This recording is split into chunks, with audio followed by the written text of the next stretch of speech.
El Señor esté con ustedes. Y con tu espíritu. Proclamación de la buena nueva de nuestro Señor Jesucristo, según San Lucas. Gloria a ti, Señor. En aquel tiempo el ángel Gabriel fue enviado por Dios a una ciudad de Galilea llamada Nazaret, a una virgen desposada con un varón de la estirpe de David llamado José.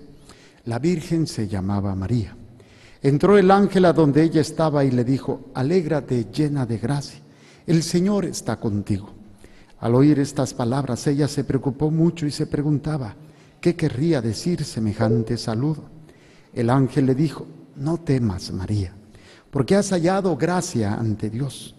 Vas a concebir y dar a luz un hijo, le pondrás por nombre Jesús. Él será grande y será llamado Hijo del Altísimo.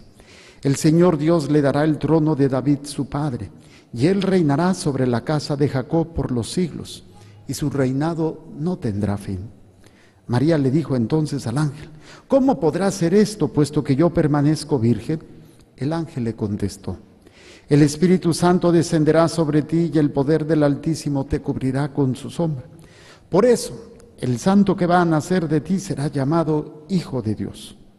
Ahí tienes a tu parienta Isabel, que a pesar de su vejez ha concebido un hijo, y ya va en el 6º mes, la que llamaban estéril, porque no hay nada imposible para Dios. María contestó: yo soy la esclava del Señor, cúmplase en mí lo que me has dicho. Y el ángel se retiró de su presencia. Palabra del Señor. Gloria a ti, Señor Jesús. Por la lectura del Santo Evangelio, sean perdonados nuestros pecados. Amén. Sentados. Hoy vamos a descubrir la importancia de construir el templo y lo que implica, las bendiciones que implica, pues construir un templo. Obviamente no me refiero a un templo físico, ya entendido con nuestra fe cristiana, nos estamos refiriendo al templo vivo que somos nosotros. Para esto, déjeme hacerlo por un proceso. La primera lectura nos habla de un personaje conocido como David. David es un hombre común y corriente que primero fue pastor, después fue héroe y después fue rey. Pastor, héroe y rey. Pastor, pues sin mayor pena ni gloria. Héroe, porque va a ser el hombre que se va a enfrentar contra Goliat, un gigante que todo el mundo le tenía miedo. Y él se va a atrever a decirle: yo le entro, yo voy con la fuerza de Dios. O sea, quien iba a enfrentar a Dios, a Goliat, pues era la fuerza de Dios y David era el instrumento. Y después va a ser llamado rey, va a ser ungido rey de Israel. Esto es bien interesante porque normalmente en este tiempo de Navidad, de Año Nuevo, es donde normalmente tendemos a hacer una evaluación. ¿Una qué? ¿Y qué evaluamos? Nuestra vida. ¿Qué hicimos? ¿Qué no hicimos? ¿Por qué lo hicimos? ¿Qué cambio? ¿Qué no cambio? Y vienen las promesas, los propósitos de año, ¿sí o no? ¿Cuántos tienen propósito de bajar de peso? Nada más se queda en propósito, pues. ¿Cuántos tienen el propósito de cambiar de carácter y ya no ser tan geniudos?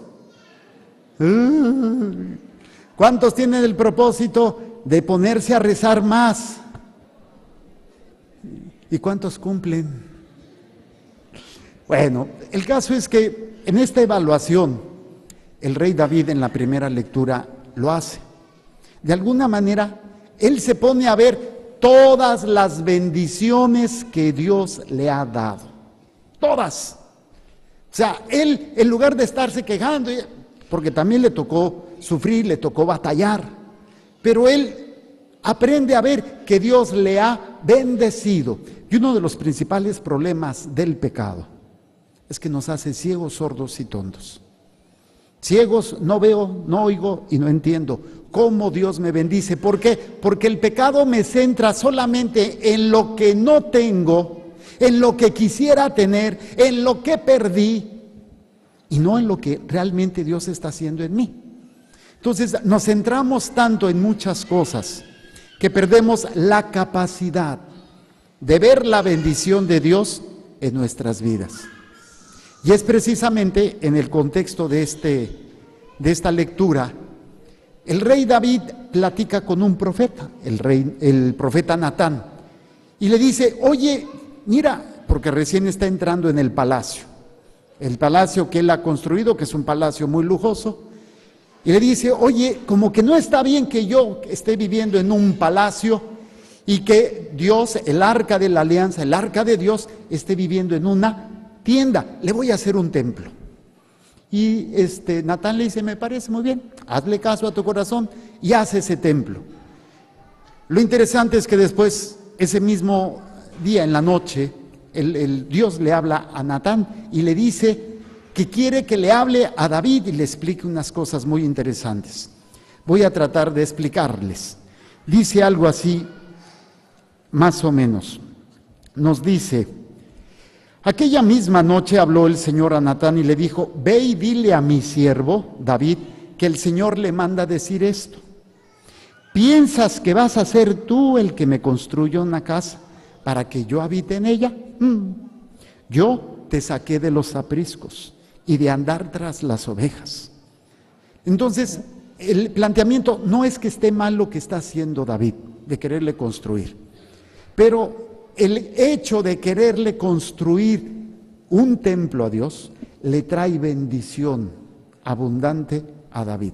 Y vamos a ver cuáles son los planteamientos de esta bendición. Por eso, importancia de construir un templo y cuáles son los pasos para construir un templo. La primera parte es la importancia, porque Dios te bendice. Fíjense lo que sucede con David.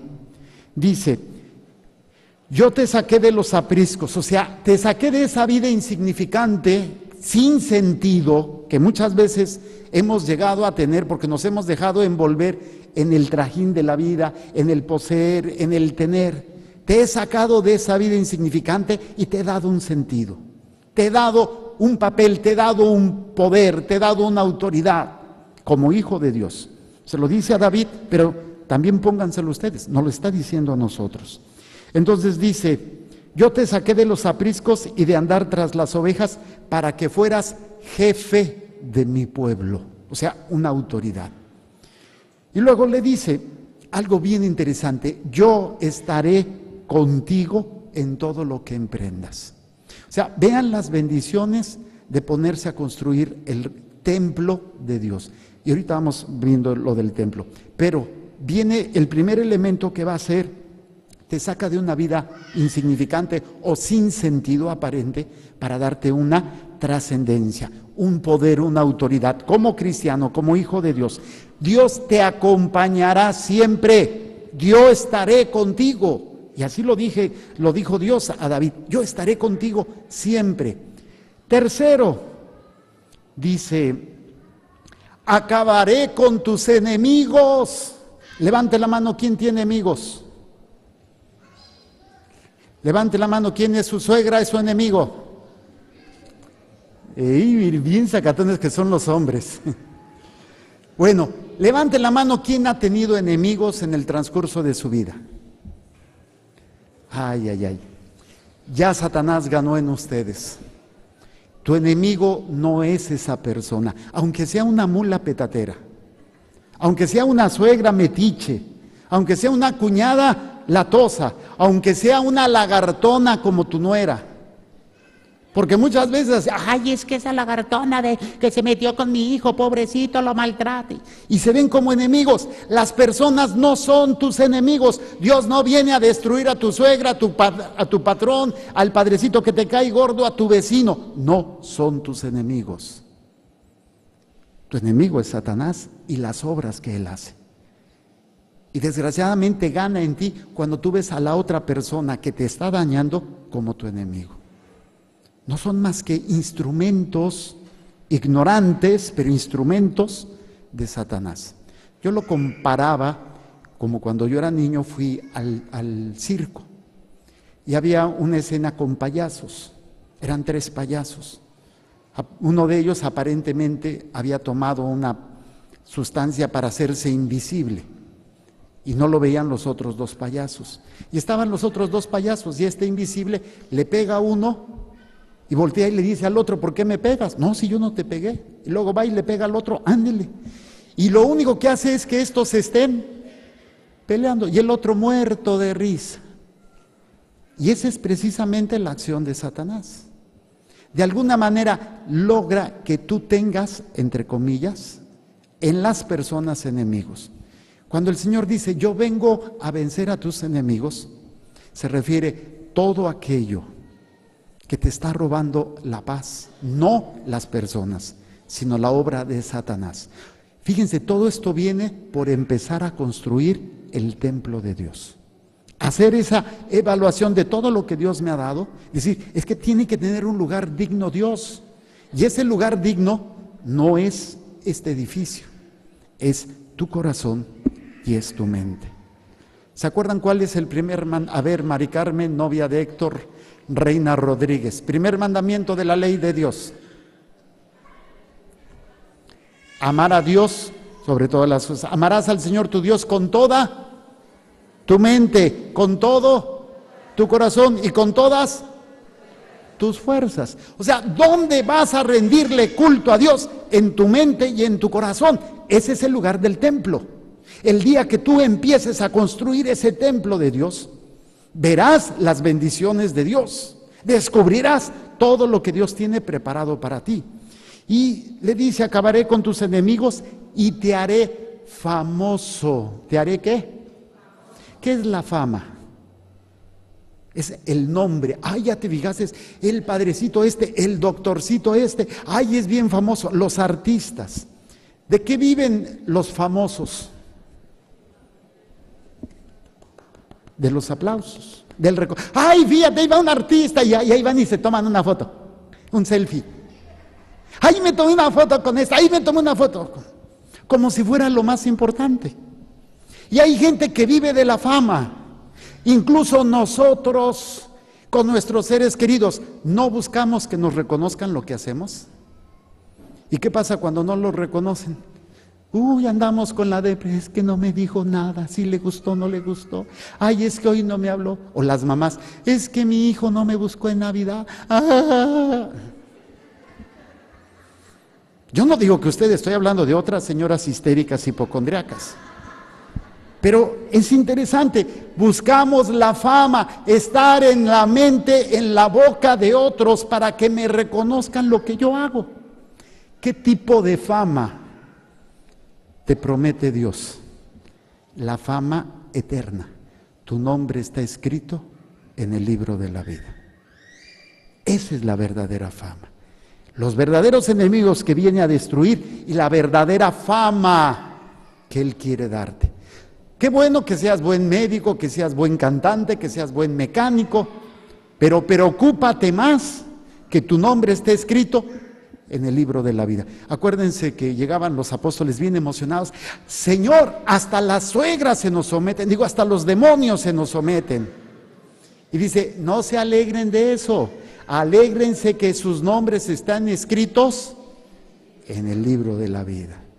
O sea, esa es la fama que tú vas a adquirir, que Dios, óyelo bien, que Dios te vea lo que tú haces. Qué difícil es eso, porque nos gusta, ¿a quién no le gusta que le aplaudan? Nos educaron así desde niños, nos preocupan tanto las calificaciones, que salgamos en el cuadro de honor. Levante la mano, ¿cuántos sacaron diploma o cuadro de honor en la escuela en algún nivel? Levante la mano, no les dé vergüenza. Yo saqué el cuadro de horror, ay, sí. Y cuando llegabas a tu casa o cuando te daban la estrellita de chiquito, mira mamá, me pusieron una estrellita. Y todo bien emocionado, ¿sí o no? La fama de te portaste bien, hiciste la tarea, sacaste 10, diploma summa cum laude, con el máximo honor en la universidad. Es que mi hijo se graduó con los máximos honores. No es que sea malo, pero le damos tanta importancia a eso y perdemos la verdadera fama que Dios nos quiere dar. Todo esto viene cuando aprendemos a construir el templo de Dios. Ahora bien, vamos a ver 4 pasos para construir el templo de Dios. La lectura de hoy la quiero recalcar con 2 lecturas del viernes. Este pasaje del domingo es muy interesante, se conoce como el pasaje de la Anunciación. Es el momento en que el ángel se le presenta a la Virgen y le dice el proyecto de Dios. Pero esto lo tenemos en el Antiguo Testamento frecuentemente. Nada más voy a escoger un pasaje y un pasaje del Nuevo Testamento antes del de la Virgen María, para entender cuáles son los pasos para construir el templo en mi corazón y en mi mente, el templo de Dios. La lectura del viernes fue muy interesante y se trató de una mujer que era estéril. Fíjese, dice, en aquellos días había en Sorá un hombre de la tribu de Dan, llamado Manoa. Su mujer era estéril y no había tenido hijos. Primer elemento, el pueblo judío tenía 2 promesas o 2 signos de la bendición de Dios. Víctor, Vaca, ¿cuáles eran esos 2 signos? ¿Cuáles son los 2 signos de la bendición de Dios? Sí, padre. Ay, a ver, ¿quién más? ¿Quién tiene cara de inteligente?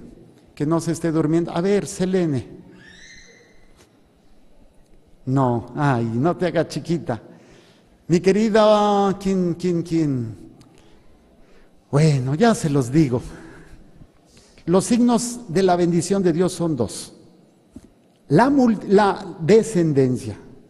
O sea, saber que Dios estaba con el pueblo era porque tenían muchos hijos. Y segundo, ¿cuál era? La tierra. La tierra. Acuérdense la bendición en Abraham. Te daré una tierra que emana leche y miel. Y tendrás una descendencia abundante. Y hoy, ¿qué hacemos con los hijos? ¿Tenemos hijos o los controlamos cuántos tenerlos? Parece una estupidez, pero estamos controlando la bendición de Dios sobre nosotros. Imagínate que tú quieres mucho a una persona y que esta persona te quiera tanto y que te esté queriendo y te esté chiqueando y que tú le digas, ya no me quieras tanto, me tienes hastiado de tanto que me quieres. Dices, no, pues al contrario, que me siga queriendo. O una persona que te esté dando dinero y dinero y dinero y dinero y le digas, ay, no, ya no me des, no, pues sígueme dando, papito, sígueme dando. Desgraciadamente eso hacemos con Dios. La bendición que Dios nos da en los hijos. Pero el mundo nos ha robado esa bendición porque nos han metido un eslogan, la familia pequeña tenga que. Eso es un proyecto de Satanás. Claro, hay que hacerlo con responsabilidad, estoy de acuerdo. Pero ¿quién determina la cantidad de hijos? Porque te dicen, es que hay que darles lo mejor. ¿Y qué es lo mejor? iPhone, iTouch, hay quién sabe qué, la escuela, la universidad, y todas esas cosas que muchas veces, no digo que sean malas, pero le damos prioridad, decidimos en función de otras cosas cómo recibir la bendición de Dios. Pero bueno, entonces, el primer paso para construir el reino de Dios, entonces, toda mujer, óiganlo bien, toda mujer en el Antiguo Testamento que no tenía hijos, ¿cómo era considerada? Maldita. La que tenía hijos, ¿cómo era? Bendecida. La que no tenía hijos, maldecida. Entonces, las mujeres estériles, ¿cómo eran consideradas? ¿Qué significa maldito? Que estás lleno de pecado. Primer paso para construir un templo. Reconocer que hay una mancha, que hay un pecado y tengo que limpiarlo. Entonces, aquí en este sentido dice, su mujer era estéril y no había tenido hijos. A esta mujer se le apareció un ángel del Señor y le dijo, eres estéril y no has tenido hijos. En pocas palabras, como si fueras una mujer maldita, como si estuvieras llena de pecado. Entonces, el primer paso es reconocer que hay una mancha y un pecado. Segundo paso se llama purificación. ¿Cómo se llama? Y aquí hay signos externos de lo que debe de ser el acto interno. Dice así: eres estéril y no has tenido hijos, pero de hoy en adelante no bebas vino, ni bebida fermentada, ni comas nada impuro. O sea, el signo externo de no comer nada impuro, de no contaminarte con bebida fermentada, no es porque sea malo. Era un signo externo de la necesidad de limpiar el corazón. Obviamente aquí no lo entienden todavía. Ellos creen, incluso Pedro también lo va a creer, que si comías algo impuro, tú quedabas impuro. Acuérdense ese pasaje de los Hechos de los Apóstoles, cuando a Pedro se le presenta un matel gigante con muchos animales y que le decía la voz: mata y come. Y había animales prohibidos para los judíos. Y Pedro dice: no, yo nunca he comido nada impuro. Y le dice la voz: no llames impuro lo que Dios ha purificado. Entonces, la parte externa de no comer eso era una preparación. Acuérdense, Antiguo Testamento es un rompecabezas no armado de lo que encontramos en plenitud en el Nuevo Testamento. Son señales, pero no la plenitud. Entonces, esta señal de la purificación en no comer esto, y aparte también la purificación del hijo, porque le va a decir a no dejes que la navaja le corte el cabello. En la misa de niños yo les preguntaba: ¿cómo se llama a los judíos que no se cortan el cabello y se lo dejan largo? ¿Y qué creen que me dijeron? Hippies. No, no son hippies. ¿Cómo se les llama? Nazarenos, nazires. ¿Qué significa? Tercer paso. ¿Cuál dijimos que es el primero? Conciencia de pecado. Segundo, purificación. Tercero, consagración. ¿Cuál es? ¿Qué significa consagrado? A ver, Judith, ¿qué significa consagrado? Y le pregunta a su mamá: a ver, la familia Lara, allá atrás, a ver. Ay, María Elena, qué inteligente, muy bien. Es algo separado solamente para el uso de ¿quién? Y eso que está separado para Dios, ¿lo puedo utilizar en otra cosa? Un ejemplo. Aquí yo atrás tengo algo. ¿Cómo se llama eso? Sagrario. ¿Es algo separado, consagrado? ¿Qué guardamos ahí? El Santísimo Sacramento. Luego los vasos que yo utilizo para la misa se llaman vasos sagrados, consagrados. ¿Puedo utilizarlos para echarme un pulque? ¿Por qué no? Pues son vasos. ¿Estaría bien que echara un pulquecito con los vasos sagrados? O yo les decía a los niños, algo así muy asqueroso, pero para que se entienda. Imagínense que aquí adentro saco el santi y pongo unas gallinas ahí en el sagrario. ¿Cómo se llamaría eso? Sacrilegio. Le quito lo sagrado, le pongo algo que no es de Dios. Entonces, en esta visión hay algo bien interesante. Hay conciencia de pecado, de impureza. Hay un proceso de purificación. Tercero, hay una consagración. No le toque la navaja el cabello. Cuarto, misión. Una misión. ¿Quién es este personaje del que estoy hablando? Sansón, y luego se volvió Sonsón.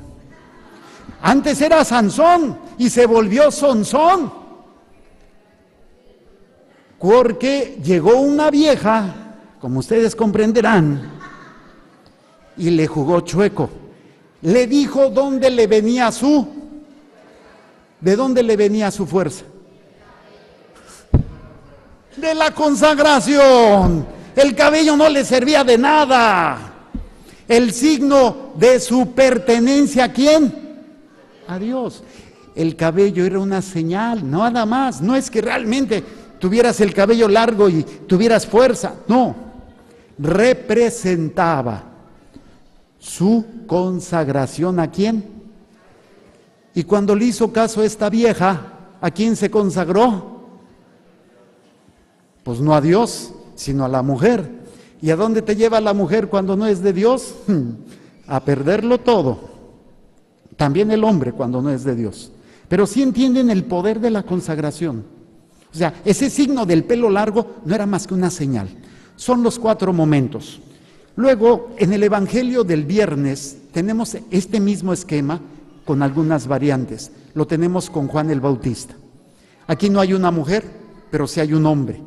Si hay una esterilidad, es Chabela, la prima de la Virgen María, que ya está medio ruquita.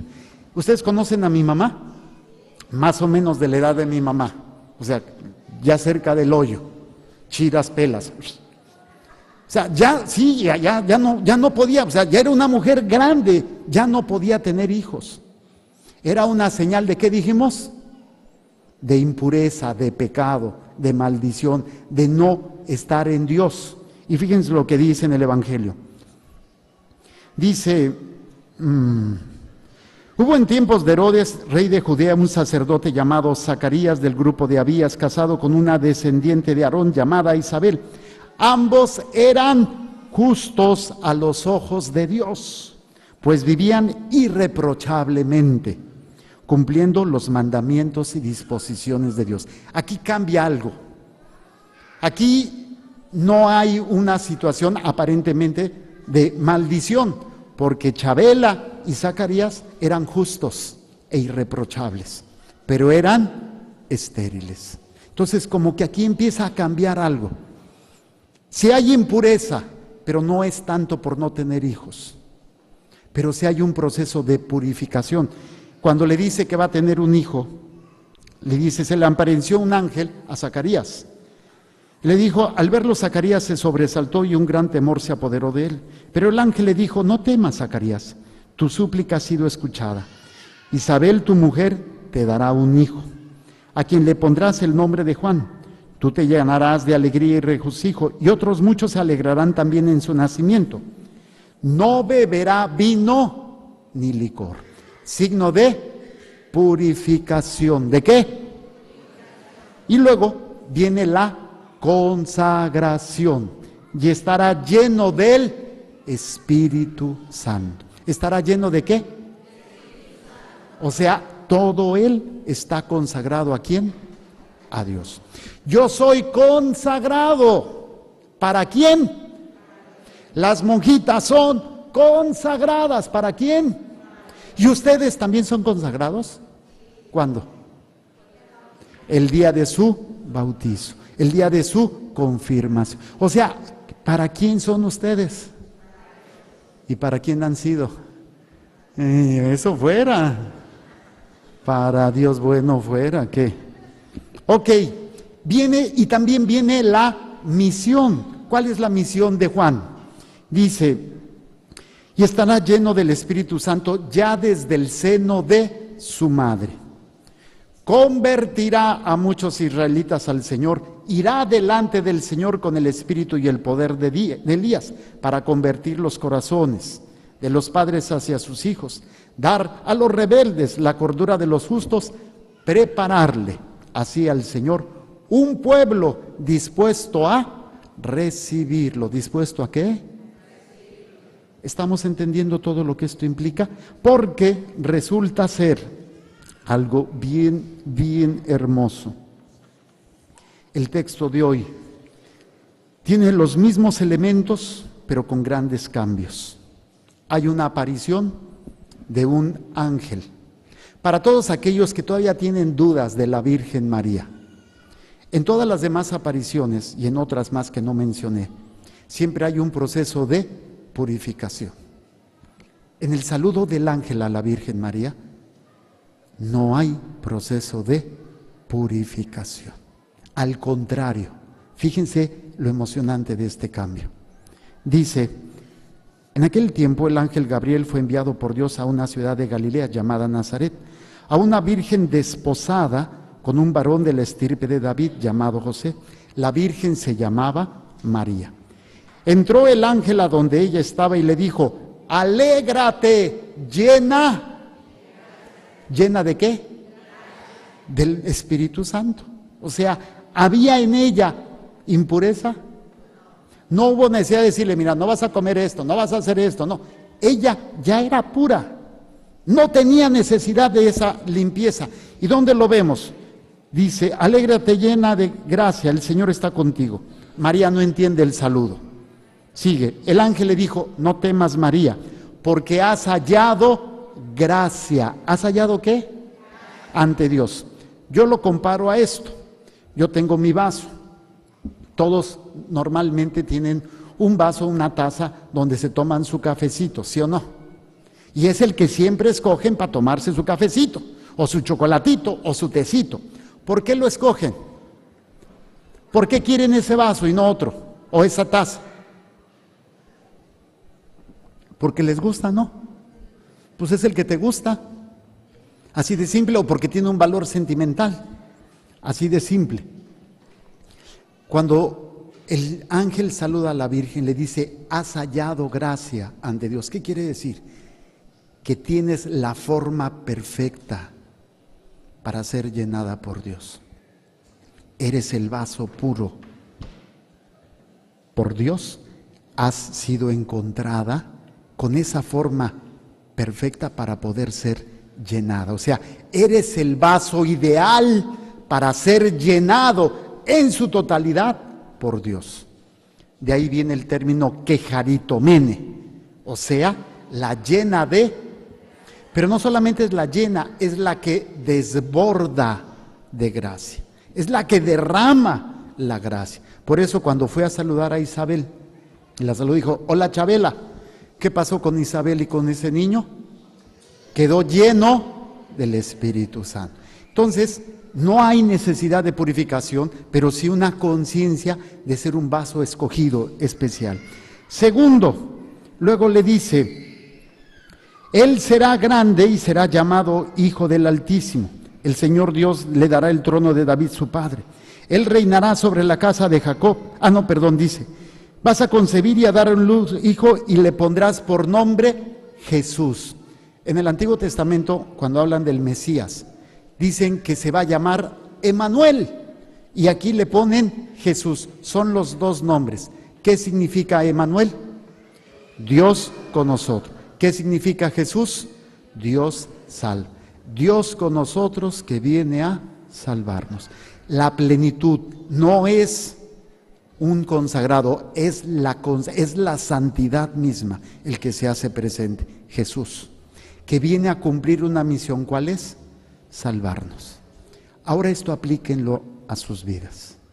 Somos templo, estamos sucios, hemos utilizado nuestra vida para muchas cosas, menos para lo que Dios nos ha creado. Necesitamos purificarnos y esto hay que hacerlo todos los días. Examen de conciencia, sacramento de la confesión. Segundo, la purificación. Segundo, ¿cuál dijimos? Consagración. No permitas que en tu mente y en tu corazón entren cosas que no sean de Dios o que no sean para Dios. Tercero, en la medida que vivas esto, podrás ir descubriendo tu misión, la misión que Dios tiene para ti.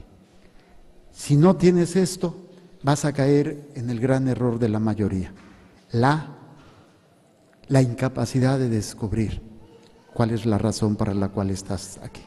Y a veces crees que lo estás haciendo, pero como no cuidas la pureza de este templo, no cuidas lo que hay aquí, tiene que ser el que reina aquí, el que se adora aquí en la mente y en el corazón Dios. Y entonces cumplirás la misión que se te ha encomendado. Somos templos y la única manera de construir ese templo es purificándolo. Hay lugares en este templo bonitos, pero el lugar más sagrado es ese.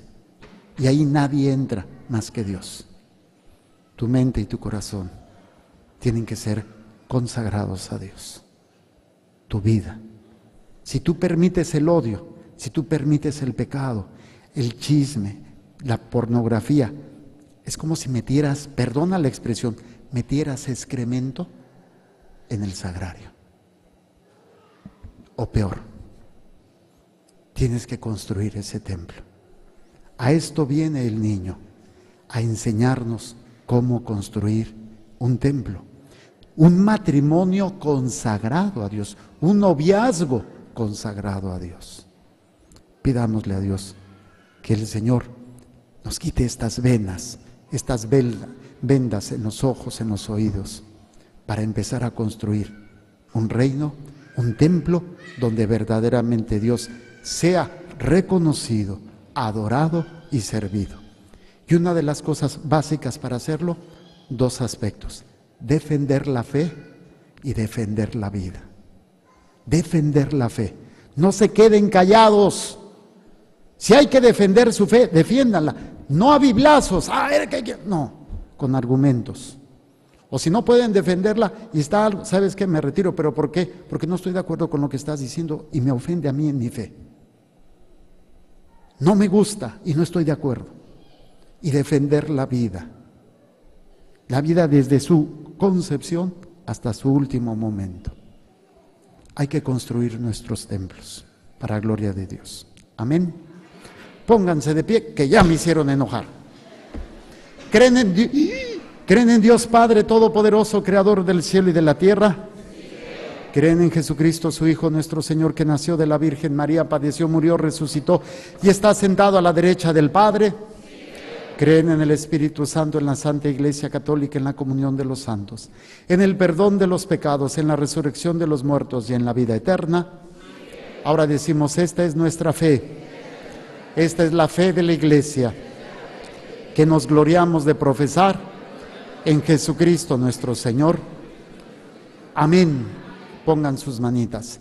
Señor, derrama tu gracia y tu bendición en estas manos para que tu divina providencia se extienda en cada instante y momento, para que nunca nos falte casa, vestido y a la hora de la muerte pasen a hacer su ofrenda.